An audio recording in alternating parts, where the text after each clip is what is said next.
하나님 말씀 로마서 15장 16절 말씀 한 절만 보겠습니다. 신약 성경 260쪽입니다. 제가 읽어 드리겠습니다. 이 은혜는 곧 나로 이방인을 위하여 그리스도 예수의 일꾼이 되어 하나님의 복음의 제사장 직무를 하게 하사 이방인을 제물로 드리는 그것이 성령 안에서 거룩하게 되어 받아 심직하게 하려 하심이라. 아멘. 사도 바울이 받은 은혜는 예수님의 일꾼입니다. 여기에 보면 그리스도 예수의 일꾼이라 이렇게 말하고 있죠. 예수라는 이름은 한둘이 아니죠. 나사렛 예수님은 한 분이고 유일합니다. 십자가에 못 박히신 예수님이 그리스도로 아버지께서 하나님께서 세우셨습니다. 그 그리스도가 주님입니다. 심판주예요. 여러분들이 교회를 오랫동안 다니면서 우리는 하나님의 일꾼이다 이런 얘기를 많이 들었을 겁니다. 하지만 사도 바울은 오늘 본문에서 자신을 하나님의 일꾼이라 말하지 않고 그리스도 예수의 일꾼이라 말을 하고 있다라는 겁니다. 하나님의 일꾼과 그리스도 예수의 일꾼, 그것이 무엇이 다르냐? 어차피 삼위일체로 가면 하나님이 일꾼이 아니냐? 이런 논리를 펴죠. 많은 사람들이 그렇게 핍니다. 이 삼위일체 교리의 문제가 뭐냐면 성부, 성자, 성령이라고 하면 항상 성부 중심이에요. 하나님의 일꾼이라 하면 성부 중심의 일꾼일 가능성이 다분히 높습니다. 지금 사도 바울이 바리새인 중에 바리새인이었잖아요. 구약 성경을 꿰뚫고 있는 사람입니다. 그러면 사도 바울이 하는 그 말 하나하나, 단어 하나하나가 유대인들이 생각하는 그 개념을 다 잡고 있다라는 거죠. 그래서 오늘 본문에서 은혜를 이야기할 때 이 은혜의 내용의 핵심은 하나님의 일꾼이 아니라 그리스도의 일꾼이라는 겁니다. 이것이 왜 중요하냐? 구약을 보겠습니다. 하나님께서 이 아브라함에게 나타나셔서 이 아브라함의 하나님, 이삭의 하나님, 야곱의 하나님으로서 언약의 하나님으로서 자기를 계시하셨습니다. 그 당시에는 전능한 하나님이었죠. 전능한 하나님은 능치 못할 일이 없죠. 그러면 아브라함에게 하신 큰 민족을 이루고 복이 될 것이라는 말씀과 너를 축복하는 자에게 축복을, 너를 저주하는 자에게 저주를 내릴 것이라는 이 말씀은 전능한 하나님이 얼마든지 지킬 수 있습니다. 그렇죠? 어떻습니까, 여러분? 전능한 하나님이니까 지킬 수 있죠. 그런데 이 야곱의 후손 이스라엘 자손들이 애굽에서 400년 정도, 한 400년 정도 그 종노릇 하는 가운데 하나님께서 어떤 하나님이냐? 전능한 하나님께서 모세를 불러서 어떤 일을 시키고자 합니다. 모세는 하나님의 일꾼이죠. 하나님의 일꾼은 하나님이 시키시는 일을 하는데 특이한 대목이 나옵니다. 어떤 대목이 나오느냐 하면 모세가 가기 싫어하면서 만일에 내가 그들에게 가서 하나님이 보냈다라고 하면 그들이 질문을 할 건데 이름을 무엇이라고 할까요? 라고 이야기를 해요. 이건 굉장히 중요합니다. 왜 중요하냐면 여러분 신들의 이름이 있잖아요. 맞죠? 뭐 북유럽 신화를 보더라도 그리스 로마 신화를 보더라도 신들의 이름이 있는데 그 이름 안에 그들이 하는 일이 제한이 되죠. 절에 가면 부처도 있고 뒤에 가면 또 뭐가 있습니까? 산신인가? 삼신당인가 있잖아요. 온갖 신들을 다 이렇게 모셔놓고 인도도 마찬가지고 신들의 각각 이름들이 있잖아요. 그 이름들이 있다라는 것은 그 신들이 하는 능력이 무한하다, 제한이다? 제한적이라는 겁니다. 이게 상당히 흥미로운 대목이에요. 이방인들이 신을 이야기할 때 무한하다라고 생각을 하잖아요. 맞죠? 신이라는 것은 전지전능하고 사실 전지전능한 하나님은 창세기를 통하여서 자신을 계시를 하셨어요. 그런데 인간에게는 전지전능한 하나님이 필요할까요? 필요하지 않을까요?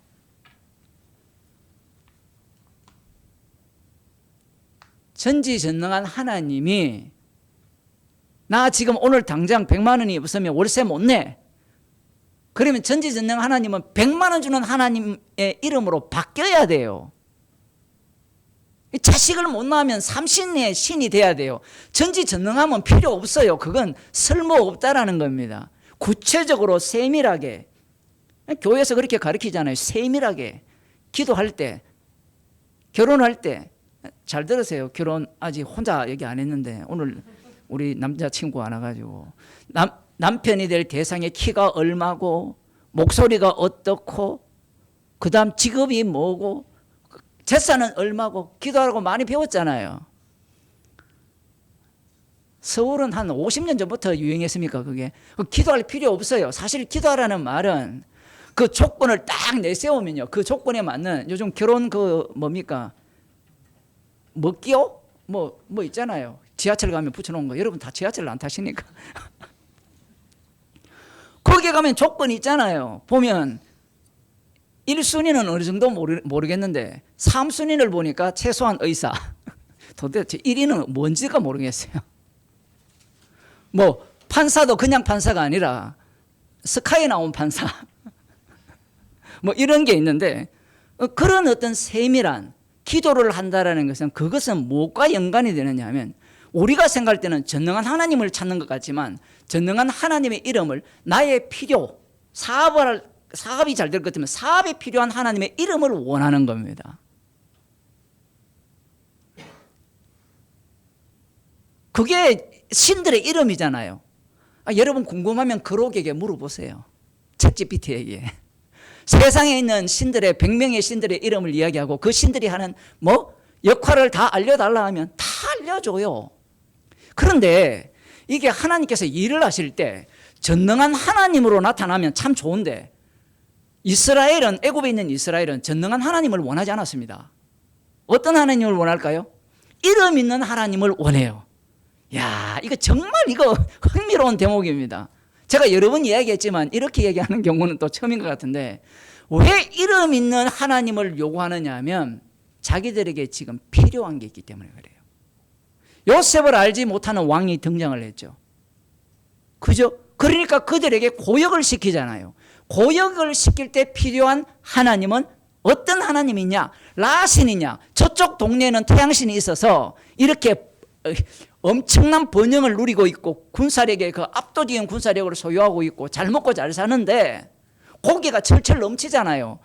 노예가 되었으더라도 이 고기 삶는 그 옆에서 고기를 마음껏 먹을 수 있는 그 정도로 풍요한 나라였습니다. 그러니 모세가 갈 때 이름을 뭐라고 합니까? 라고 하면 제가 뭐라고 할까요? 라고 이야기를 하거든요. 나는 나다라고 하면 끝나버리는데 거기에 여호와라고 이야기합니다. 이름을. 사람들은 나는 나다 라고 이야기할 때 이걸 어디로 연결시키느냐 하면 전능한 하나님으로 연결시켜요. 기독교 신학교 이 신학자들 목사들 다 똑같습니다. 하나님은 나는 나잖아요. 하나님이 유일한 자신을 규정할 수 있잖아요. 우리는 나는 없어요. 모든 게 피조물이기 때문에. 그래서 이걸 어떻게 사람들이 생각하느냐면 나는 나다 다음에 가야 되는 게 여호와거든요. 여호와라고 이야기하면서 아브라함과 이삭과 야곱의 하나님이라고 이야기를 해요. 이렇게 되면 아브라함에게 나타났을 때는 전능한 하나님이었는데 이제는 이스라엘 백성들이 이름을 요구했기 때문에 나는 나다라는 것이 어디에 귀속이 되느냐 하면 여호와 이름에 귀속이 돼요. 아니 목사님 대충 믿으면 되죠. 뭐 그게 왜 중요합니까? 그게 왜 중요하냐 하면 사람들은 그냥 신을 찾아요. 그런데 계시라는 것은 어떤 내용을 담고 있느냐면 선악과를 먹은 자들이 원하는 신들을 하나님이 다 알려줍니다. 특히 하나님 자신이 선악과를 먹은 자들이 무슨 신을 원하는지를 보여줘요. 여호와도 보세요. 여호와의 이름을 알려주잖아요. 알려주기 전에 이미 창세기에 여호와 이름이 나와요. 창세기 해석이 왜 어려우냐면 그 2장 뒤에부터 여호와 이름이 등장을 하잖아요. 여호와 이름은 출애굽기에 나오잖아요. 그래야 목사들은 아무 생각 없이 그냥 이것은 언약적으로 해석을 해야 된다. 그렇게 들어가면 안 돼요. 말은 맞는데 언약적으로 해석해 들어갈 때는 그 언약 안에는 뭐가 들어있어요? 인간의 우상 숭배가 들어있습니다. 그러면 2장에 나오는 여호와의 이름을 이야기할 때 그냥 말씀대로 읽어버리면 우상 숭배로 바로 흘러버려요. 이스라엘 자손들이 이름을 요구할 때 하나님께서는 모세를 통하여서 여호와의 이름으로 알려줍니다. 알려주심으로 말미암아 하나님은 스스로 협소해져요. 전지전능한 하나님이 여호와 하나님으로 바뀝니다. 사실은 아브라함과 이삭과 야곱의 하나님 자체가 원래 여호와 하나님의 의미를 담고 있어요. 그런데 이 아브라함과 이삭과 야곱의 하나님의 그 실질적인 의미가 이스라엘이 요구하는 하나님의 이름으로 인하여서 더 세밀화되고 구체화되는 겁니다. 그래 되었을 때 이제 여호와의 이름은 한계성이 발생해요. 그전에도 한계성이 나오지만 어떤 한계성이 발생하느냐 하면 6월절 어린 양의 피가 아니면 구원을 못해요. 아니 목사님 그거 당연한 거 아닙니까? 그러면 앞서서 전능한 하나님이잖아요. 전능한 하나님은 6월절 어린 양의 피 없어도 구원할 수 있잖아요. 그렇지 않습니까? 그런데 여호와 하나님이 되어버리면 어린 양의 피가 없으면 구원 못해요. 그것을 갖고 이제 창세기로 치고 올라가게 되는데 이스라엘을 하나님이 만드시잖아요. 이스라엘을 6월절 어린 양의 피로 만들어서요. 그들을 하나님께서는 장자라 합니다. 아들. 그 아들은 제가 글을 올려놨죠. 유튜브에 올려놨는데 그 아들은 양자예요. 친아들이 아닙니다. 그럼 양자가 해야 될 일, 뭐 아들이 예수님이지만 예수님이 아버지의 일을 하셨잖아요. 그죠? 그러면 이스라엘 자손들도 장자로서 하나님의 일을 해야 됩니다. 하나님의 일. 그러면 이스라엘만 하나님의 일꾼이냐? 아니면 이스라엘 외의 그 바로나 애굽도 하나님의 일꾼이냐라는 것을 우리가 질문을 해야 됩니다. 모세를 하나님의 일꾼으로 불렀잖아요. 그러면 하나님의 일꾼의 특징은 앞서 이야기했듯이 여호와의 이름을 전가하기 위한 일꾼이 되잖아요. 그죠? 그래서 모세가 애굽으로 가서 일을 하죠. 일꾼으로서 일을 할 때 모세만 일을 합니까? 바로도 일을 합니까? 바로도 같이 하죠. 하나님께서 강팍해 하셔서 어떤 일을 합니까? 말을 안 들어요. 힘들 때는 내 듣겠다 하다가 또 돌아서면 왜 들어? 이런 방식으로 9번 심지어 10번이나 마음을 바꾸면서 하나님의 일을 합니다. 여기에서 이제 이 시선을 바꾸어서 이스라엘 입장으로 돌려보면 모세가 하나님의 일을 하죠. 모세가 바로를 심판하고 그 기능을 하잖아요. 그 기능을 하면서 이스라엘을 애굽에서 구출해 냅니다. 그러면 우리의 시선이 전체를 봐야 돼요? 부분을 봐야 돼요? 바로도 하나님의 일꾼이고 모세도 하나님의 일꾼이고 이스라엘도 하나님의 일꾼으로 봐야 됩니까? 아니면 이 바로는 그냥 버리는 카드고 진짜 하나님의 일꾼은 누구밖에 없다? 이스라엘 뿐이다. 사람들은 이렇게 생각할 가능성이 아주 높아요. 왜 그렇게 볼까요? 하나님의 일꾼으로서 하나님의 일을 하면 무엇이 될 수 있다고 생각하죠? 영생을 얻고 영생을 얻는 것으로 끝납니까? 절대로 끝나지 않죠. 자신이 뭐가 된다고요? 심판주가 된다는 겁니다. 그걸 노리기 때문에 성경을 그렇게 해석을 하는 겁니다. 여러분이 교회에서 여러분 하나님의 일꾼이 되어야 된다고 얼마나 많이 들었습니까? 장로님 많이 들으셨죠? 하나님의 일꾼이 된 인간들을 보니까 뭐 해요? 교회에서 심판하고 앉았어요. 자기가 주인공 행세한다니까요.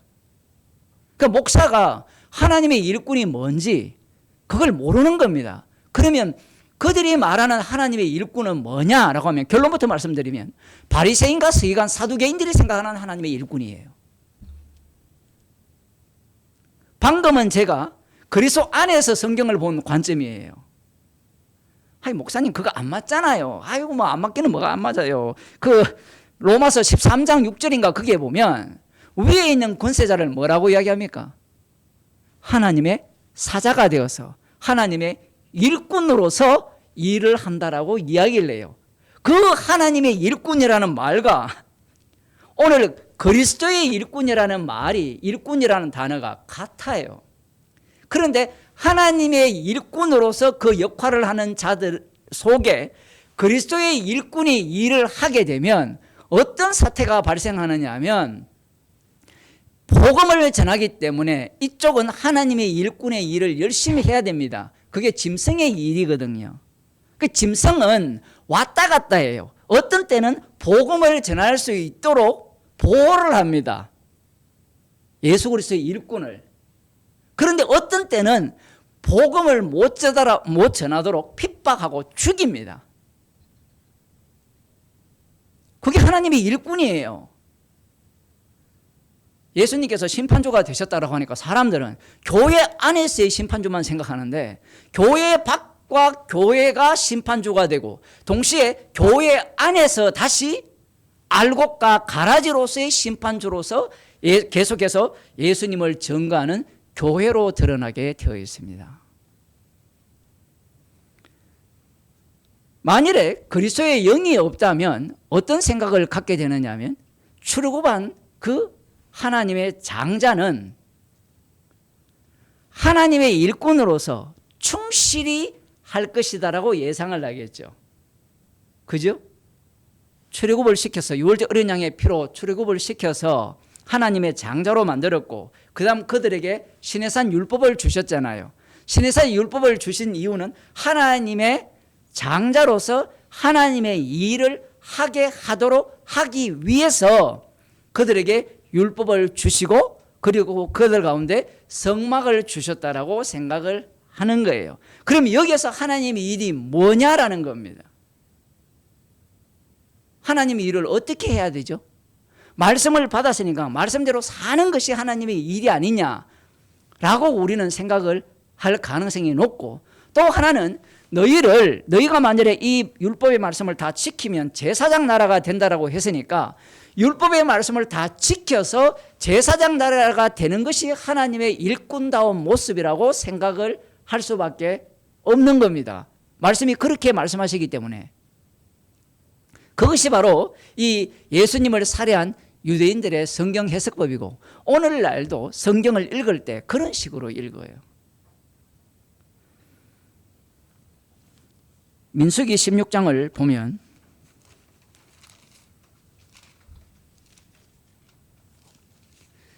레이의 정손 고아스의 손자 이스하르의 아들 고라와 르우벤 자손 엘리압의 아들 다단과 아비람과 벨레스의 아들 온이 당을 짓고 이스라엘 자손 총회의 택함을 받은 자 곧 회중에 유명한 어떤 족장 250인과 함께 일어나서 모세를 거스리니라.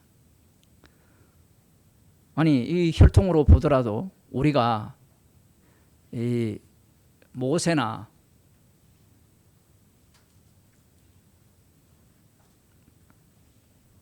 대제사장인 그의 형과 비교해도 전혀 뒤지지 않고요. 그리고 여기에 보면 그 장자 르우벤 자손 같은 경우에는 어차피 장자잖아요.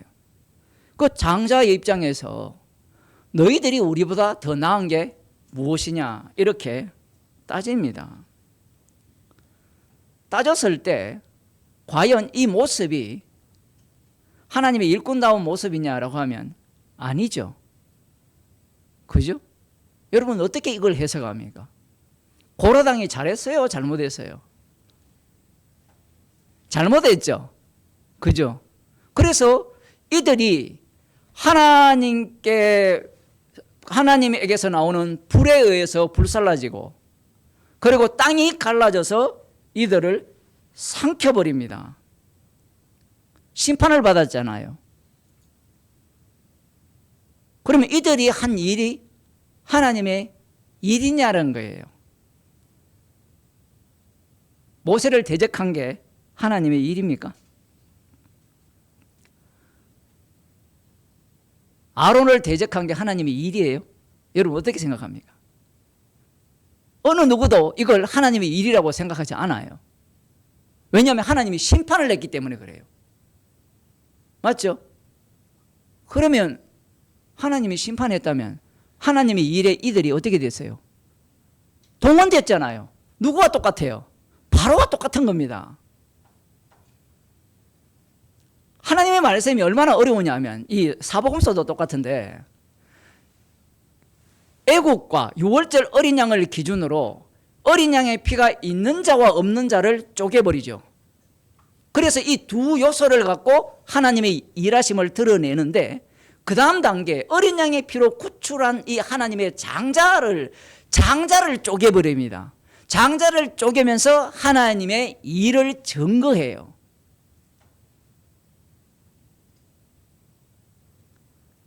성경을 좀 이상하게 해석을 하죠. 이게 원래 정상적인 해석이에요. 그런데 비정상적인 해석이 뭐냐 하면 여러분 우리는 고라당같이 교만하면 안 됩니다. 자기의 위치를 지켜야 됩니다. 말은 원래 다 맞아요. 그런데 그 내용이 십자가를 전가하게 되면 우리는 다 고라당이 되는 겁니다. 이 말씀 앞에서. 하나님의 일이 뭐냐라는 거예요. 하나님의 일. 장자잖아요. 지금 뭘 정리를 해야 되는 거면 하나님의 일을 하면 하나님이 구원한다라는 생각을 인간들은 갖고 있어요. 맞죠? 그렇지 않습니까? 거기에 대한 극단적인 예가 뭐냐면 가룟 유다 공로설이에요.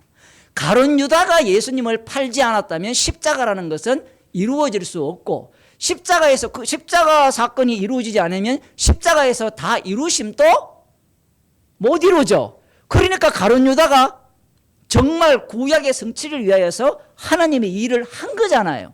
그러면 그 하나님의 일 누구보다도 베드로보다 더 큰 일을 했잖아요. 지금 공감을 못 하시는지 좀 따라오세요. 베드로보다 더 큰 일을 했잖아요. 십자가의 완료성, 새 언약을 세우게 했잖아요. 그러면 그 가룟 유다가 구원받아야 되잖아요. 제가 이 얘기를 왜 하느냐면 인간들 머릿속에 그런 신학이 나온 배우가 뭐냐면 기존 개혁 신학이고 2000년 장로교 신학이고 뭐 2000년 아니지만 그 전체 신학이에요. 하나님이 일을 하면 구원받아야 된다는 거예요. 교회에서도 하나님 일을 하라 그러잖아요. 맞죠? 하나님이 일을 해야 돼요. 하나님 일이 뭡니까? 아버지께서 보내준 자를 믿는 거잖아요. 그럼 믿는 게 무슨 일이 돼요? 그 믿는 믿음이 여러분들이 하는 봉사 속에서 십자가의 피로 드러날 때 그게 하나님의 일이 되거든요. 그러면 피가 드러나면 나는 어떻게 되죠? 부정당하죠. 나는 배제가 되잖아요. 그런데 이 유대인들이 되었던 예수님을 믿는 사람들이 되었던 하나님의 일을 한다고 할 때는 그 일과 무엇과 연결시키느냐면 천국과 연결을 시킨다는 겁니다. 그래서 마태복음 25장의 세 가지 비유를 보면 이런 자들이 다 지옥 가요. 이런 자들이 주의 이름으로 선지자 노릇하고 귀신을 쫓아내고 많은 권능을 행했다 하는 자들이 지옥을 가요. 왜? 이들은 자기가 한 일이 참 아들 대신 예수님이 하신 일을 증거하는 일로 생각하지 않고 그 일을 자기 구원과 연결을 시키는 겁니다. 민수기 16장에 이 고라당은 하나님 일을 잘했어요. 왜냐하면 이스라엘 자체는 하나님이 하시는 일을 보여주기 위한 장자이기 때문에, 달리 말하면 하나님의 일은 유월절 어린 양의 피로 드러났죠. 그러면 유월절 어린 양의 피로 드러난 그 하나님의 일을 가장 잘 보여주는 대목이 이 출애굽기부터 나오는 이 배반의 역사예요. 그 배반의 역사가 없으면 유월절 어린 양의 피 능력을 제대로 드러낼 수가 없습니다. 물론 여기에는 율법이 반드시 개입되게 됐죠. 그래서 40년 광야길을 추격하면 뭐예요? 출애굽 세대를 다 진멸하는 거잖아요. 그러면 이 애굽 땅에서 이루어졌던 하나님의 일을 어린 양의 피로 구출한 그들 세계 속에서 새롭게 하나님의 일을 보여주는 자들이 이스라엘입니다. 여기에서 누가 구원받느냐, 누가 지옥 가느냐, 이건 우리가 물을 수가 없어요. 우리 로마서를 봤잖아요. 누가 천국 갑니까? 은혜로 택하심을 받은 자. 그러면 목사님, 주의 이름을 부른 자는 구원을 얻는다고 했으니까 주의 이름을 부르면 구원을 얻습니까? 아니요. 내 백성 아닌 자를 내 백성이라 한다니까요. 구원론 중심으로 성경을 해석한다는 자체가 악마적입니다. 제가 그저께 또 목사님들 토론하는 데 가서 악마적이라는 표현을 써가지고 제가 그래서 악한 마귀, 그러니까 그 목사님이 그것도 똑같은 말인데요. 성경에 마귀가 악하죠. 마귀가 착해요.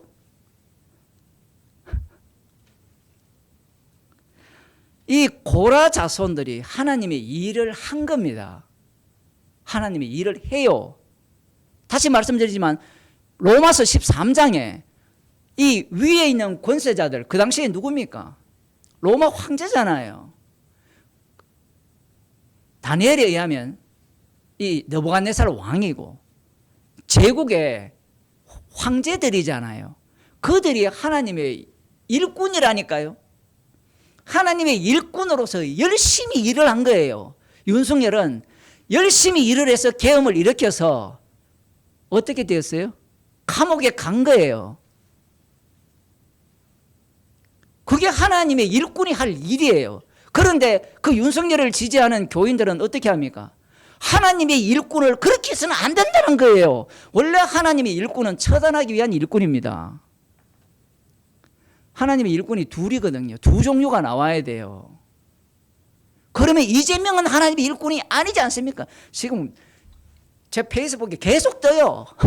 이재명 악마다고, 마귀 새끼라고. 말은 맞잖아요. 말은 맞는데, 그러면 그 전에 또 문재인 있죠. 문재인은 마귀 아닙니까? 짐승이에요. 이상만 또 짐승이고, 박정희도 짐승이고, 김정은 또 짐승이에요. 똑같아요. 트럼프도 짐승이고. 이 말했기 때문에 이제 미국 못 가요. 그 사람들이 보는 안목이, 그 말씀을 갖고 안목을 갖고 봐야 되는데, 모든 기준을 자기 중심에서 보는 겁니다. 자기 중심에서. 고라당이 지금 하나님의 일을 한 겁니다. 이들은 심판을 받고 나머지는 심판을 받지 않았잖아요. 그죠? 원래 이스라엘은 장자잖아요. 장자라는 것은 한 몸인데, 항상 제가 여호수아 설교할 때도 얘기했지만 아간이 범죄했을 때는 다 진멸해야 돼요. 솎아내는 작업이 아니에요. 여러분이 성경을 볼 때 그걸 아셔야 돼요. 뭐냐면 이스라엘은 장자잖아요. 장자는 단수입니다. 우리 몸의 비유를 하면 돼요. 우리 몸에 손가락 하나를 죽여버리면 다 죽은 거잖아요. 이걸 좀 알아야 돼요. 그러니까 지금 고라당을 심판했다는 것은 이스라엘 전체가 심판받았다는 겁니다. 그러면 어떻게 심판받았으니까 이제 남은 자들로 구성된 것은 새로운 이스라엘이에요, 사실은. 그럼 새 이스라엘은 어떻게 만들어지느냐? 유월절 어린 양의 피로 만들어진 거예요. 이들 세계 속에 지금 아론이 있잖아요. 대제사장이 있잖아요. 그래서 하나님의 일을 제대로 보여주는 것이 이스라엘입니다. 아이, 목사님, 그럴 것 같으면 나 그거, 나의 뭡니까? 뭐라고 합니까? 나는 그걸 기본적으로 하는데요. 기본적으로 하니까 지옥 가야 돼요. 이 반역하는 것은 우리의 기본이잖아요. 기본 한다고 천국 가는 게 아니에요. 하나님의 일만 보여주는 겁니다. 그 다음 그 민수기 20장을 봅시다. 유명한 사건이 나오죠.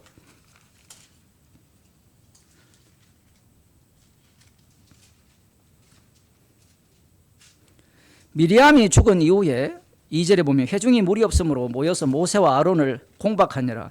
백성이 모세와 다투어 말하여 가로되 우리 형제들이 여호와 앞에서 죽을 때에 우리도 죽었다면 좋을 뻔하였도다. 너희가 어찌하여 여호와의 총회를 이 광야로 인도하였느냐. 자, 봅시다. 물이 없는 곳으로 누가 인도했습니까? 여러분, 불과 구름 기둥으로 인도하는 게 소원이잖아요. 아니, 오늘날 교인들이 불과 구름 기둥으로 인도하는 게 소원이잖아요. 주님이 그 소원을 이루어줘요. 서울은 38도 기본, 저희 집 같은 경우에는 42도 4도 되는 것 같아요. 햇빛이 바로 쬐니까 그게 불과 구름 기둥으로 인도하는 거예요. 물이 없는 곳으로 인도했거든요. 불과 구름 기둥으로 인도를 했습니다. 누가? 하나님이. 그러면 근본적으로 이들이 원망을 하지 않도록 하려면 누가 책임을 져야 돼요? 하나님의 불구름 기둥이 책임을 져야 되잖아요. 인간을 위한 세상은 없어요. 그러면 목사님, 이 모든 책임이 하나님께 있습니까? 아니에요. 성경은 둘을 동시에 얘기합니다. 이들의 악함을 이야기하고 하나님께서 그 환경을 조성하심도 이야기해요. 인간은 둘 다 못 따라잡아요. 그러니까 인간은 속이 편한 대로 어떻게 합니까? 하나님이 다 하셨어. 하나님이 다 하셔서. 하나님은 그걸 용납하지 않습니다. 하나님이 하셨으니까 너는 뭐다? 악하다라고 얘기해야 돼요. 물이 없는 곳으로 인도하니까 원망을 하죠. 여기에 대해 이제 모세가 좀 삐졌습니다. 아론도 삐졌고. 봅시다. 4절에 이 말을 봅시다. 3절. 백성이 모세와 다투고 말하여 가로되 우리 형제들이 여호와 앞에서 죽을 때에 우리도 죽었다면 좋을 뻔하였도다. 지금 이게 민수기 13장을 지나서 거의 광야 생활이 끝날 지점이에요. 토탈 애굽에서 나온 40년 거의 다 된 시점이에요. 차라리 죽었으면 좋았을 뻔. 죽이면 뭘 합니까? 왜 죽입니까? 너희가 어찌하여 여호와의 총회를 이 광야로 인도하여 올려서 우리와 우리 짐승으로 다 여기서 죽게 하느냐. 아마 오늘날도 복음을 전하면 이런 소리를 할 겁니다. 사도 바울이 십자가 복음을 전했잖아요. 십자가 복음을 전하니까 고린도전서를 보게 되면 부활이 없다고 하는 자들이 등장을 하거든요. 복음은 항상 복음과 함께 고난을 받아야 돼요. 고난 받지 않는 자는 부활에 참여하지 못합니다. 이게 세트입니다. 로마서 6장에 나오잖아요. 세례 이야기 하잖아요. 주와 함께 죽었으면 주와 함께 살릴 줄로 믿노라. 그러니까 너희들은 주와 함께 죽으라 이야기거든요. 이 땅에서는 죽으라 이야기입니다. 지금 말씀 자체가. 복음을 전하니까 왜 인도했느냐? 구약의 그림자 정도가 아니에요. 그림자고 실제고 우리 실제 삶이에요. 교회 왔는데 나를 알아주는 자가 없더라. 안 와요. 교회 뭐 알아달라고 오는 겁니까? 인정 안 해주더라. 복음을 들으러 와야 되는데 사람들은 교회 가보니까 나한테 도움되는 거 하나도 없더라. 다 알거든요. 나에게 유익한 것을 모든 것을 해로 여기면 예수 그리스도로 말미암아 감사하기 위해서 영광을 돌리기 위해서라는 성경 구절을 다 알아요. 그런 말 시큰해놓고 하는 말이 교회 가니까 목사는 나를 인정 안 해주더라. 내 마음에 안 들더라. 그런 어떤 악함을 드러내기 위해서 주님이 복음을 전하게 하시는 거예요. 좀 더 봅시다. 너희가 어찌하여 우리를 애굽에서 나오게 하여 이 악한 곳으로 인도하였느냐. 이곳에는 파종할 곳이 없고 무화과도 없고 포도도 없고 석류도 없고 마실 물도 없도다. 지금 이야기를 왜 합니까?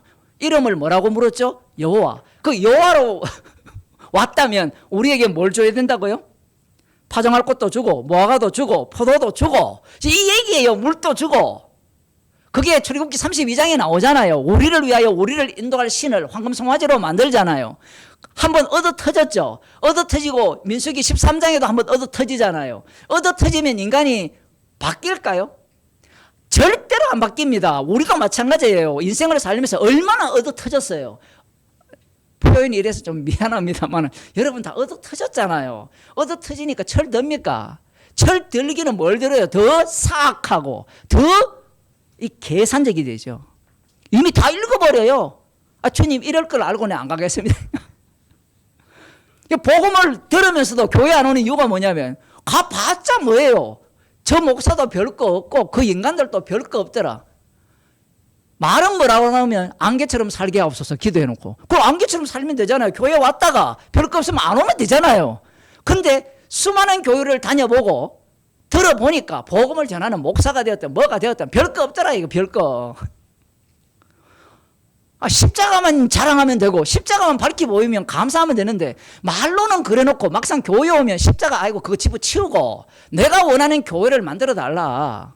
내가 원하는 교인들을 만들어 달라. 복음 한 30년 들었으면 헌금을 제대로 해야 되지 않느냐 이 얘기예요. 이런 얘기 제가 한두 번 듣는 게 아닙니다. 복음을 들었는데 왜 헌금 안 하느냐 이거예요. 그래서 삐져버립니다. 그 자기 머릿속에 십자가 사랑을 받았다고 해놓고 마음은 뭐가 들어있느냐 하면 이 자기가 심판조가 되어야 되겠다는 거죠.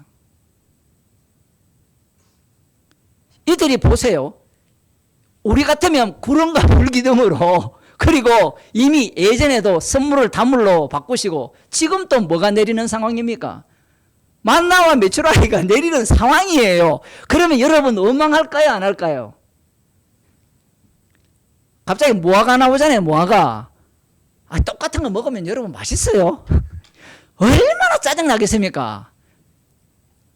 이 설교도 복음 설교도 마찬가지예요. 똑같은 설교 들으면 다 매너리즘에 빠져요. 그래서 여러분들이 복음을 전하셔야 돼요. 다른 목사들 설교도 들으시고 들어봐야 돼요. 인간은 어쩔 수 없습니다. 주님은 왜 우리를 세상 속에 집어넣느냐 하면 세상 속에 들어가야만 소금과 빛의 그 맛과 빛을 내릴 수 있게 되어 있어요.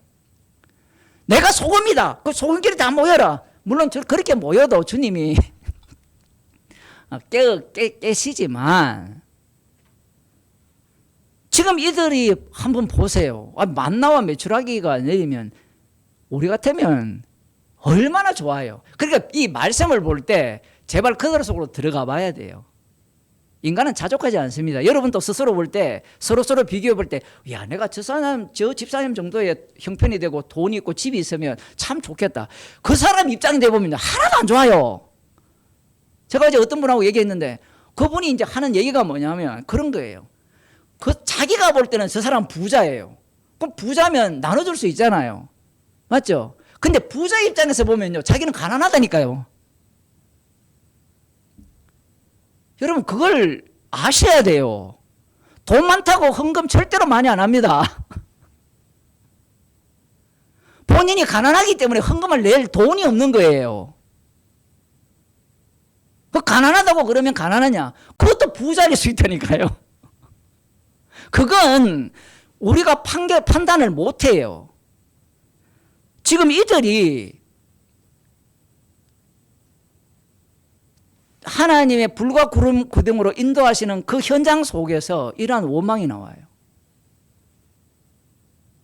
이것은 오늘날 우리와 똑같아요. 지금 주님이 우리와 동행을 하잖아요.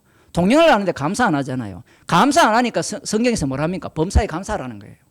범사에 감사라는 말씀의 뜻은 그런 거예요. 너희들은 범사에 감사 안 한다는 거예요. 십자가 복음을 전가하는 감사라는 이야기예요. 범사에 감사라니까 사람들이 뭐라고 하는 거냐면 나 범사에 감사해. 나 늘 감사해. 그건 감사가 아니에요. 흉내만 다 내요. 흉내만. 주님은 지금 살아계셔서 우리와 동행을 하시면서 십자가 사건을 계속해서 반복시키는데 구약이 만만하지 않습니다. 그냥 그림자 정도가 아니에요. 우리의 실생활입니다. 실생활. 교회가 왜 엉터리가 됩니까? 고린도 교회나 로마 교회도 마찬가지잖아요. 시간이 지나니까 간단하게 봅시다. 아시아에 있는 7교회가 있습니까? 없습니까? 없죠. 사라진 이유가 뭐예요? 자녀들에게 부지런히 안 가르쳤잖아요. 디모데전서에 하면 부지런히 가르치라 했잖아요. 교회가 있으면 자녀가 있을 거 아니에요. 그러면 부지런히 가르쳤으면 그다음 그 자녀들이 또 부지런히 가르쳐야 될 거 아니에요. 그러면 아시아 7교회가 영원해야 될 거 아닙니까? 사라졌잖아요. 사라졌다라는 것은 하나만 남기는 거예요. 십자가만 남기겠다는 겁니다. 그래서 없애버리는 거예요. 얼마나 주님의 일을 자기의 피로 세우신 교회를 통해서 제대로 합니까? 제대로 하기 때문에 교회는 사라지는 거예요. 6절에 모세와 아론이 총회 앞을 떠나 회막문에 이르러 엎드리며 여호와의 영광이 그들에게 나타나며 여호와께서 모세에게 일러 가라사대 지팡이를 가지고 네 형 아론과 함께 회중을 모으고 그들의 목전에서 너희는 반석에서 명하여 물을 내라 하라. 네가 그 반석으로 물을 내게 하여 회중과 그들의 짐승에게 마시울지니라. 말을 하라는 거예요. 말을. 지팡이를 갖고 가는데 하나님 또 아무튼 얄궂어요. 이 언약궤 옆에 지팡이를 뒀거든요. 그런데 지시를 어떻게 하는가 하면 지팡이는 갖고 가고 반석에게 명을 해서 물을 나게 하라는 거예요. 우리가 하나님이라면 지팡이 갖고 가겠어요? 안 가겠어요? 가져갈 이유가 없잖아요. 사실은 가져갈 이유가 있어요. 지팡이가 모세를 인도하는 거거든요. 사실은. 그런데 모세가 지팡이를 갖고 와서 어떻게 합니까? 성질을 부리는 겁니다. 야, 아니 모세의 그 온유함이 지면에 성했다 하는데, 그죠? 미디안과 아론이 시비를 걸 때, 구스 여인과 결혼했을 때 시비를 걸었잖아요. 그 온유한 모세가 지금 성질을 부렸어요. 그래서 그때는 온유했고 지금은 온유하지 않다는 겁니다. 사람들은 모세의 온유함이 지면에 성했다니까 그걸 뭘로 만드는가 하면 입자로 만들어버려요. 그 가장 큰 문제예요. 입자가 아니라 그 순간만 그 기능이 드러나는 모습으로 나타난 겁니다. 자, 그래서 이 모세가 화가 나가지고 2번을 때렸는데 이게 재밌어요. 말씀대로 안 했으면 물을 안 줘야 되잖아요. 예? 11절 보세요. 그 손을 들어 그 지팡이로 반석을 2번 치면 물이 많이 솟아나오므로. 하나님도 하여튼 얄궂어요. 아니 2번 때리면 시키는 대로 안 했으면 물을 안 줘야 되잖아요. 근데 물이 솟아나와요. 그리고 하시는 말씀이 너와 아론은 나의 거룩함을 저들에게 드러내지 않았기 때문에 약속의 땅에 못 들어간다라고 했습니다. 그러면 모세와 아론은 하나님의 일을 제대로 했습니까? 안 했습니까? 못한 거죠. 못했잖아요. 분명히 못했는데 하나님께서는 이 못한 모세와 아론의 일을 하나님의 일로 집어 넣어버립니다. 어떻게 집어넣느냐 봅시다. 12절에 여호와께서 모세와 아론에게 이르시되 너희가 나를 믿지 아니하고 이스라엘 자손의 목전에 나의 거룩함을 나타내지 아니한 고로 너희는 이 총회를 내가 그들에게 준 땅으로 인도하여 드리지 못하리라 하시니라. 이스라엘 자손이 여호와와 다투었으므로 이를 머리밤 물이라 하니라. 그 다음이 중요합니다. 여호와께서 그들 중에서 그 거룩함을 나타내셨더라. 이 거룩함을 어떻게 나타냅니까? 원망하는 그들을 모세와 아론에게 투입시키고 모세와 아론은 성질머리를 부려서 하나님의 말씀대로 2번 쳐서 물을 나게 해서 너는 약속의 땅에 못 들어가. 이게 하나님의 거룩함을 드러내는 현장이라는 겁니다. 하나님이 일을 해서 구원받는다고요? 말도 안 되는 소리를 하지 마세요. 아버지께서 보내신 분을 믿는 것이 하나님의 일이라. 예수님의 말씀은 틀림이 없어요. 그런데 그 말씀을 내가 받아들여서 내가 해석해서 그래 내가 예수 믿어서 천국 가겠어. 그런 자들은 천국 못 갑니다. 왜냐하면 하나님의 일이 아들의 일로 바뀌었기 때문에 그래요. 아들의 일로 바뀌어서 하나님의 일을 하게 되면 내가 예수님을 믿어서 구원받겠다라는 생각은 이건 가장 악마적이라는 사실을 알게 됩니다. 왜 그러냐면 유대인들이 하나님의 일을 해서 영생을 얻고자 했잖아요. 유대인들이 이 민수기 20장을 읽는다. 아니면 여러분들이 방금 제가 이미 해석을 했기 때문에 그렇게 봐야 되구나라고 알겠지만 다시 한번 생각해 봅시다. 여러분이 이걸 읽으면 교훈으로 읽겠어요? 안 그러면 하나님의 거룩함을 나타내는 현장으로 보겠어요? 100이면 100이 교훈입니다. 왜? 약속의 땅에 못 들어갔잖아요. 그러면 모세와 아론이 약속의 땅에 들어가려면 어떻게 해야 돼요?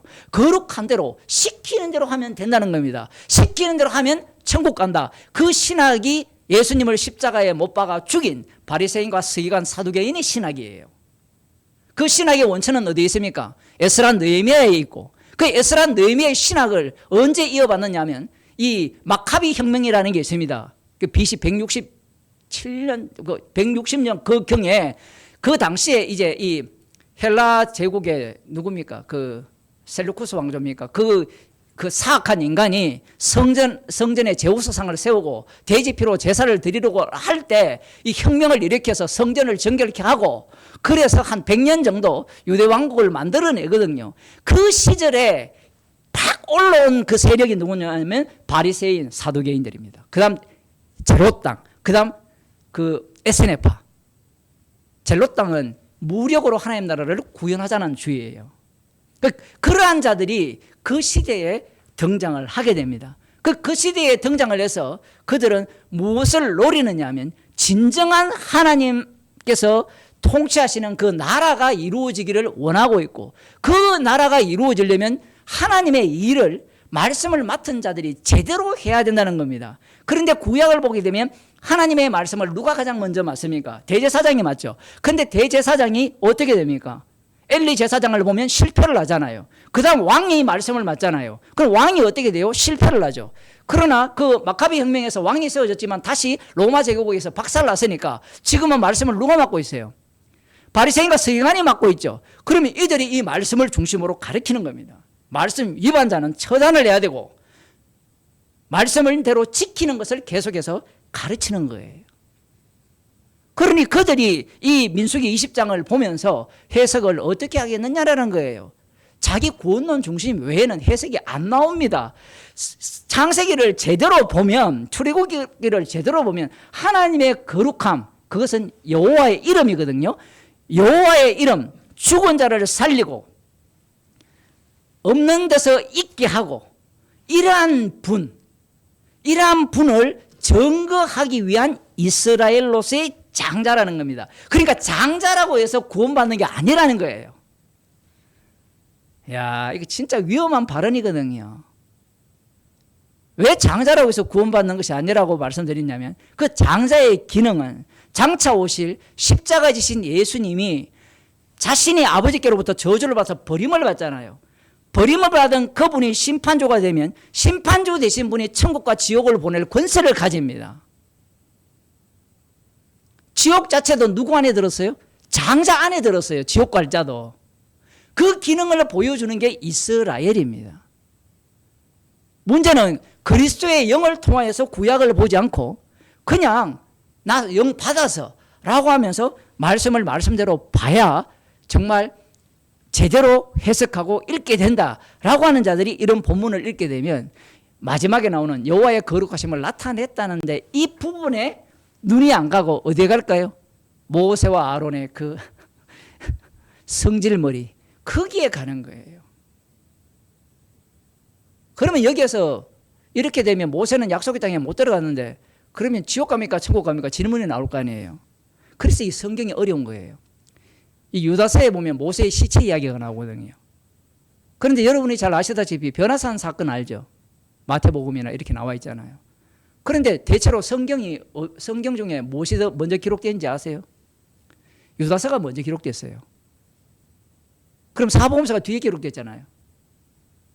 변화산상 이야기가 예를 들면. 그러면 사복음서 썼을 때는 모세가 어떻게 됐을까요? 어떻게 해석할까요? 예수 믿는 자들이. 약속 땅에 못 갔으니까 어떻게 됐어요? 지옥 갔다라고 해석하지 않겠어요? 그런 사고방식을 박살내는 게 유다서와 그 변화산상 이야기예요. 구약에 나타나는 그걸 갖고 누구는 천국 갔네, 누구는 지옥 갔네, 이 논리를 깨버리는 겁니다. 지금 십자가를 전가하는 복음인데 우리는 관심이 내가 천국 가요? 제 딸이 천국 가요? 여기에 관심이 있어요. 아니 거기에 관심이 있는 부분에서 하나님께서 동의를 하신다면 에서와 야곱도 다 천국 보내야 될 거 아닙니까? 약속의 자녀들인데. 로마서를 아무리 들어도 남는 게 뭐냐 하면 내가 선택받았습니까?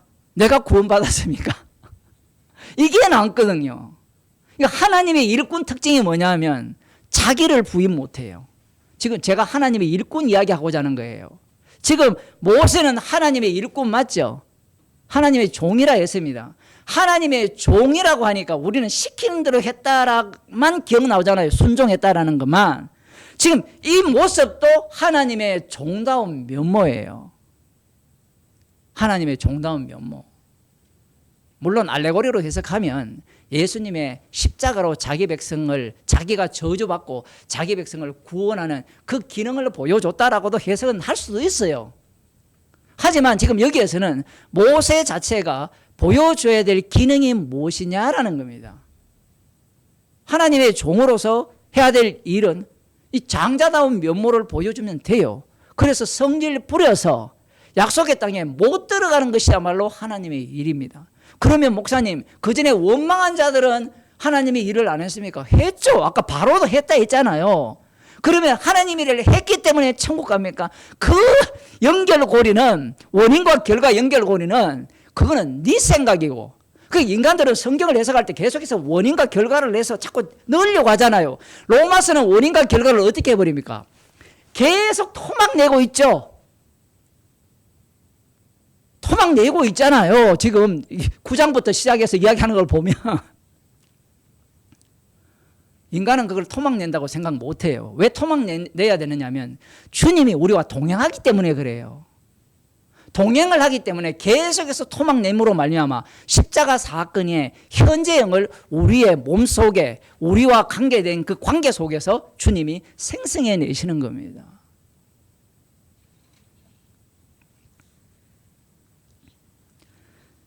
열왕기상 22장을 보면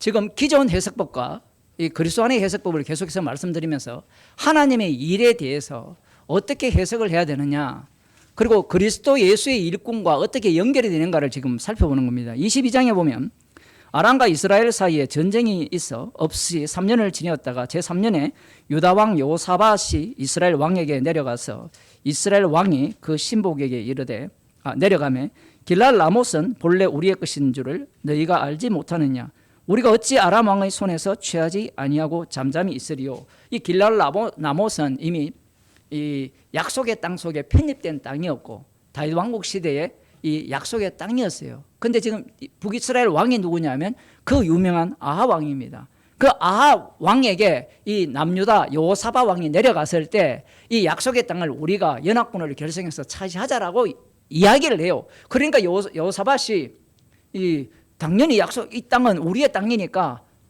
알겠습니다. 그런데 우리가 전쟁을 하기 전에 여호와의 말씀이 어떠한가를 물어보자라고 해요. 그러면 여기에서 우리 궁금한 게 아합 왕은 안 물어봤을까요? 아합 왕도 다 물어봤어요. 왜냐하면 주변에 400명이 넘는 선지자들이 상시적으로 대기하고 있어요. 상시적으로. 그 이번에 그 순복음교회 목사하고 또 누굽니까? 극동방송 이사장 대기하고 있다니까요. 상시적으로. 이거는 물을 필요도 없어. 전화만 하면 무조건 내 편이야.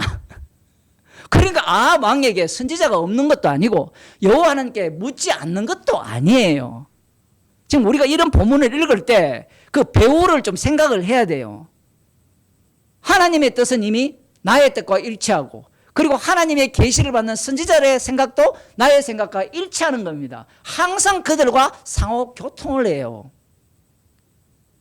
상호 교통을 한다고요. 그 윤석열이 오면 기도해주고, 그래서 하나가 되는 겁니다. 필요하면 도와주고. 이들의 응답은 뭐냐면 당신의 일이 주의 뜻이라는 게 선지자들의 특징이에요.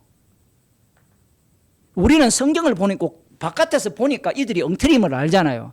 그런데 여러분이 이 내부에 들어가 보세요. 여러분 가끔 그런 생각 안 합니까? 목사님까지 저렇게 복음 전하는 사람이 세상에 거의 없는데 저게 진짜인지 가짜인지 어떻게 알아? 모든 사람들이 이런 복음 안 전하잖아요. 대부분이.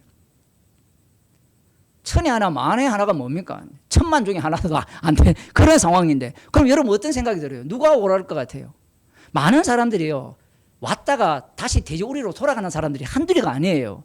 왜냐하면 이것은 이 복음의 세계는 끝까지 잃어버리는 세계거든요. 그런데 머릿속에 뭐가 남아있느냐면 끝까지 잃어버리고 사는 그 마음을 주님이 주셨는데 그 속에는 뭐가 들어있느냐면 언젠가는 저걸 먹고야 말겠어 치토스 이렇게 되는 거예요. 요즘 세대는 치토스가 뭔지도 모르잖아요. 옛날 광고에 엄청나게 유명했습니다. 꼭 그게 머릿속에 있으니까 다녀보니까 사람이 적잖아요. 일단 재미가 없어.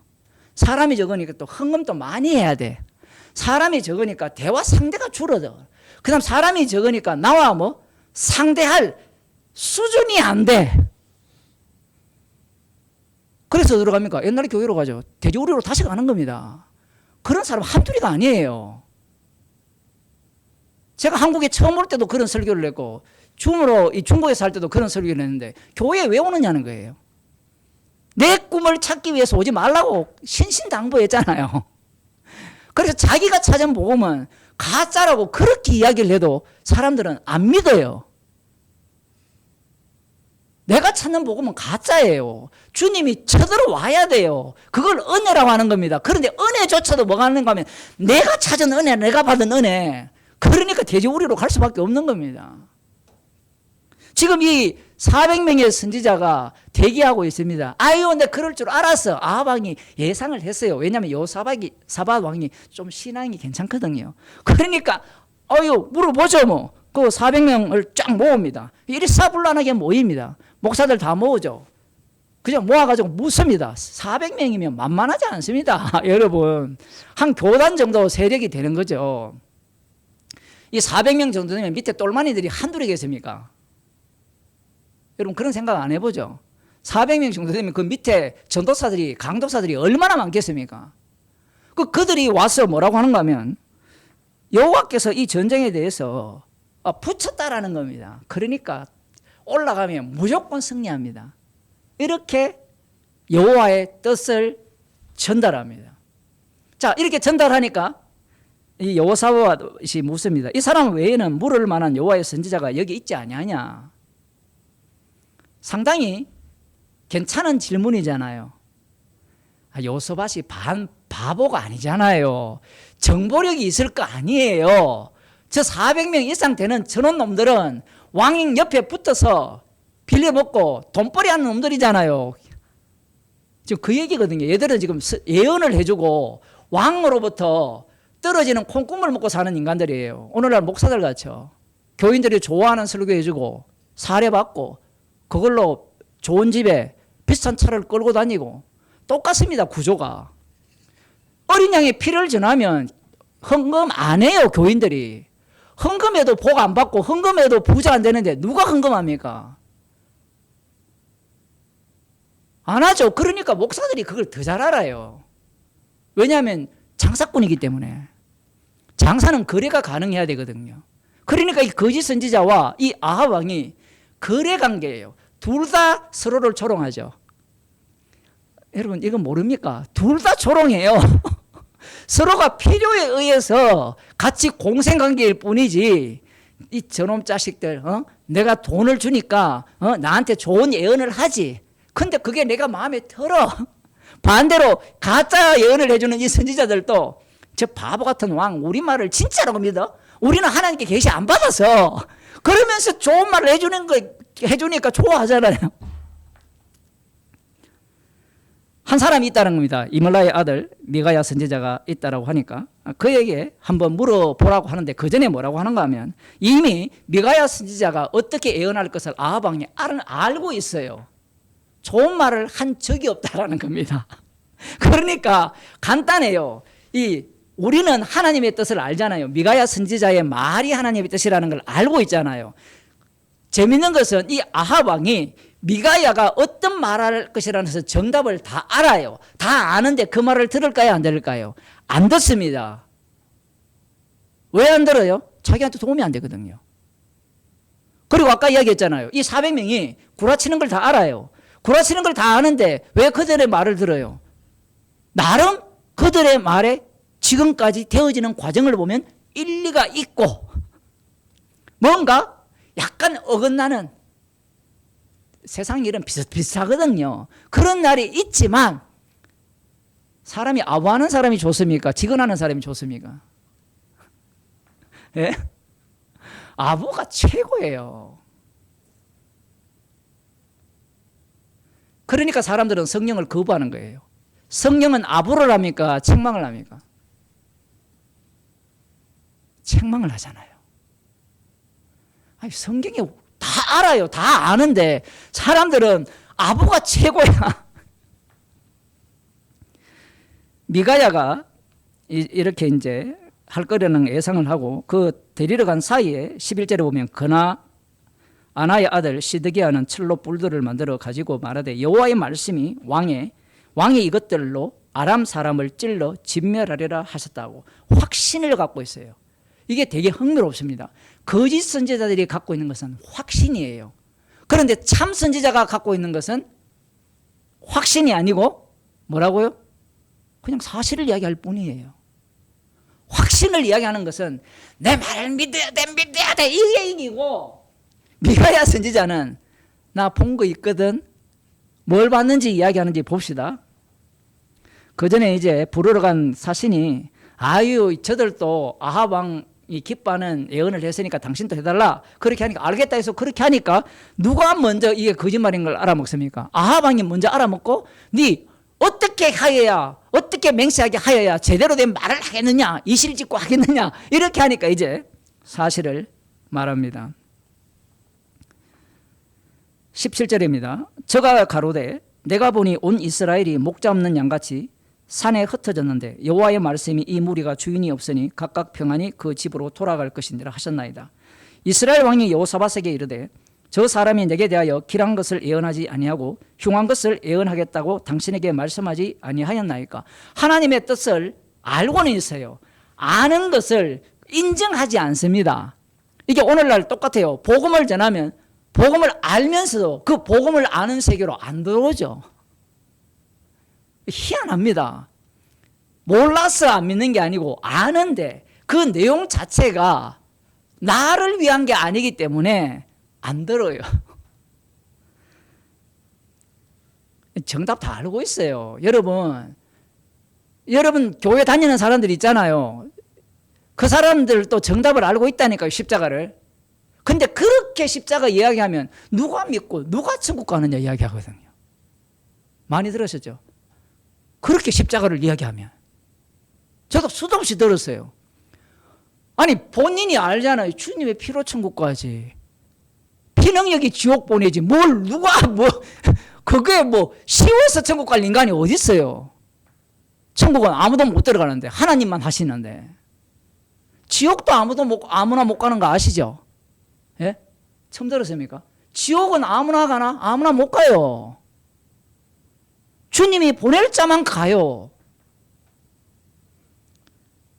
19절 미가야가 가로되 그런즉 왕은 여호와의 말씀을 들으소서. 내가 보니 여호와께서 그 보좌에 앉으셨고 하늘의 망군이 그 좌우편에 모시고 서 있는데 여호와께서 말씀하시기를 누가 아합을 깨워 저로 길랄 라못에 올라가서 죽게 할고 하시니 하나는 이렇게 하겠다고 하나는 저렇게 하겠다 하였는데 한 영이 나와 여호와 앞에 서서 말하되 내가 저를 꾀겠나이다. 여호와께서 저에게 이르시되 어떻게 하겠느냐. 가로되 내가 나가서 거짓말하는 영이 되어 그 모든 선지자의 입에 있겠나이다. 여호와께서 가라사대 너는 꾀겠고 또 이루리라. 나가서 그리하라 하셨은즉 이제 여호와께서 거짓말하는 영을 왕의 이 모든 선지자의 입에 넣으셨고 또 여호와께서 왕에 대하여 화를 말씀하셨나이다. 이렇게 나오죠. 자, 천상회의를 보게 되면 이 세상이 어떻게 돌아가는지를 다 알 수 있습니다.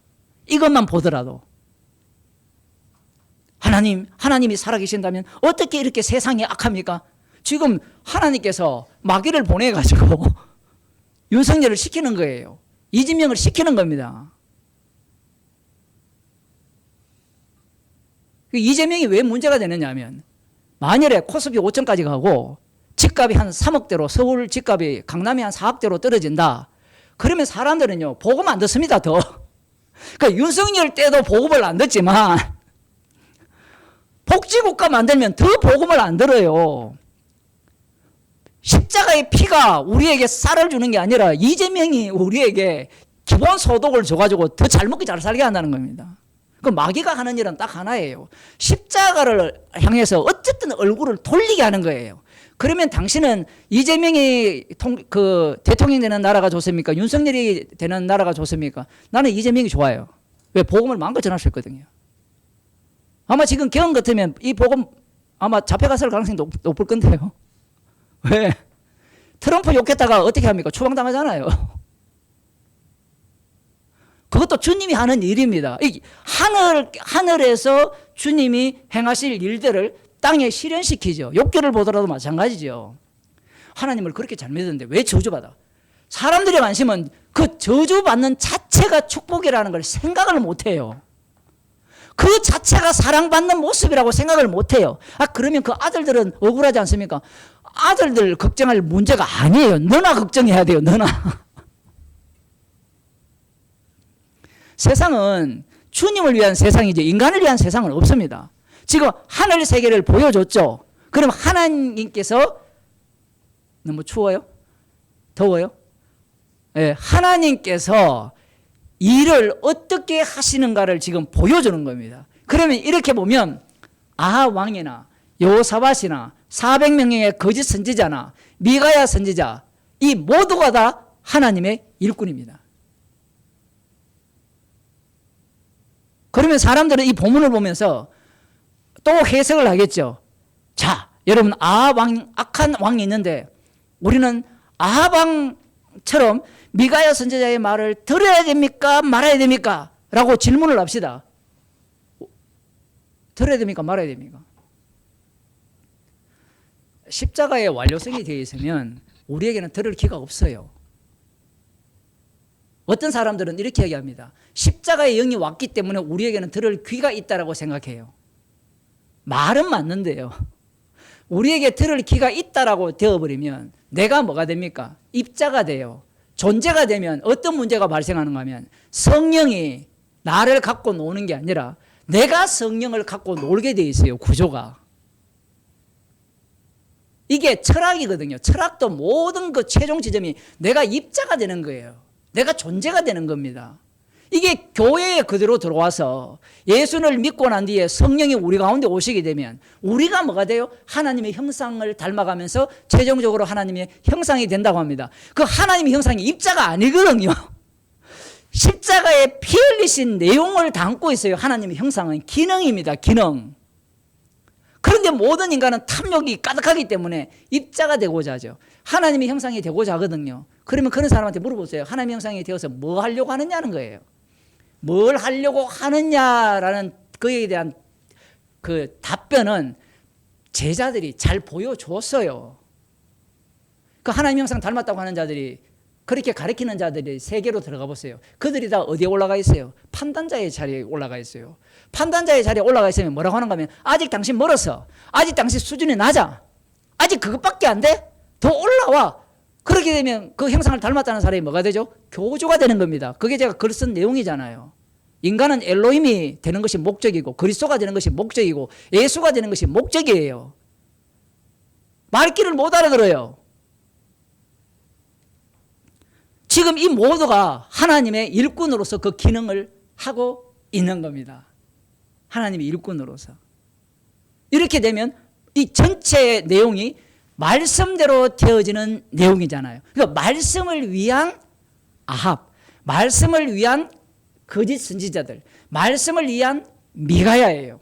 그럼 이 전체를 통해서 여호와의 이름을 제대로 드러내겠죠. 문제는 이러한 말씀을 대하면서 인간들은 무엇을 계속해서 생각하느냐 하면 멸망받았기 때문에 멸망받지 않을 방법을 찾아내는 겁니다. 우리 같아도 그렇잖아요. 여러분들이 뭐 사업을 하든 뭘 하든 실패를 하면 실패 안 하려고 하잖아요. 왜 실패 안 하려고 합니까? 내가 신이기 때문에 그렇죠. 실패하는 걸 우리는 못 견디잖아요. 특히 이스라엘 같은 경우에는 하나님의 약속이기 때문에 그 약속은 이 로마서에도 나오죠. 반드시 이룬다는 믿음이 있어요. 대단한 믿음이거든요. 그런데 그 믿음이 무엇과 연결이 되어 있냐면 자기 구원과 연결이 되어 있어요. 오늘날 구원파하고 똑같아요. 십자가의 피를 믿으면 구원을 얻습니다. 확신합니다. 그게 유대교라니까요. 자신들은 상상도 못해요. 신약 구절 쭉 끄집어 와가지고 그걸 다 믿으면 구원받는다는 그 논리가 유대교라고요. 나를 위한 말씀이 없는데 그들은 모든 말씀을 나를 위한 말씀으로 바꾸었잖아요. 맞죠? 주 예수를 믿으라 그리하면 너와 내 집에 구원을 얻는다는 이 말씀은 십자가의 피능력을 증거하는 말씀인데 그걸 나를 위한 말씀으로 바꾼 겁니다. 이 마태복음 9장 9절을 한번 보겠습니다.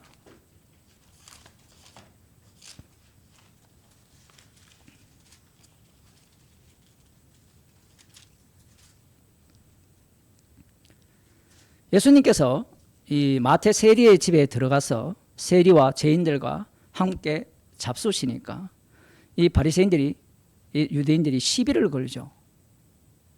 왜 시비를 겁니까? 여러분 방금 우리가 성경을 봤잖아요. 민수기 16장을 보고 20장을 보고 그 다음 어디를 봤습니까? 열왕기상 22장을 봤죠. 그러면 악인과 함께 밥 먹는 것이 옳아요? 잘못되었어요? 잘못됐죠.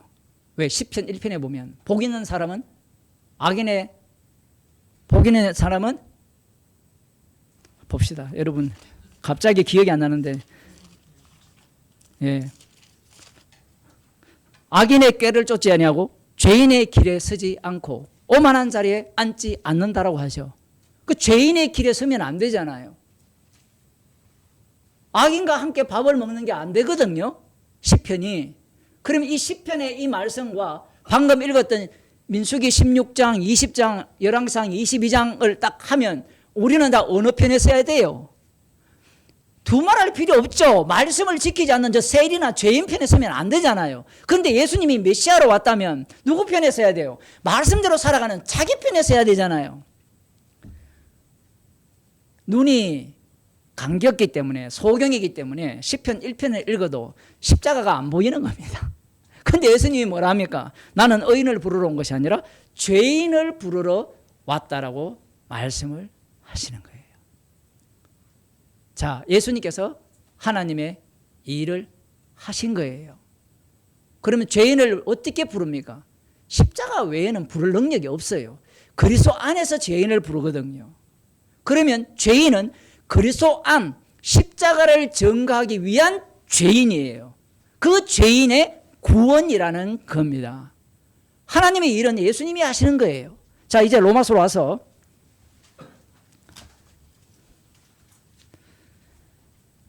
그리스도 예수의 일꾼이 되었다라고 하죠. 사도 바울이 하나님의 일꾼으로 일을 할 때는 어떤 일을 했습니까? 이게 되게 흥미로워요. 하나님의 일꾼으로 할 때는 심판자였죠. 예수 믿는 자를 감옥에 가두고 죽이는 자리에 정인이 되었잖아요. 그게 하나님의 일꾼이었어요. 그러니까 이게 왜 중요하냐면 구약 성경을 볼 때 성령이 없이 그리스도의 영이 없이 보게 되면 사도 바울과 같이 하나님의 일꾼 행세를 합니다. 물론 이 성경에는 그 디모데를 하나님의 일꾼이라 이렇게 사도 바울이 이야기하는 내용은 나옵니다. 데살로니가전서 3장 2절에 보면 디모데를 하나님의 일꾼이라 얘기하는데 같은 단어지만 다른 의미를 담고 있어요. 사도 바울이 말하는 하나님의 일꾼은 자, 그리스도께서 그 앞부분에 보면 할례의 종이 되셨다고 하잖아요. 할례의 종. 그 할례의 종을 다르게 표현하면 할례의 수행자, 일꾼이에요. 일꾼. 예수님이 할례의 일꾼이잖아요. 그러면 이 사도 바울이 그리스도 예수의 일꾼이라 했잖아요. 그리스도 예수의 일꾼이 된다면 하나님의 일꾼과 달리 그리스도 예수의 일꾼은 어느 자리로 가게 돼요? 자기가 희생하는 지난 시간에 말씀드린 이 제물이죠.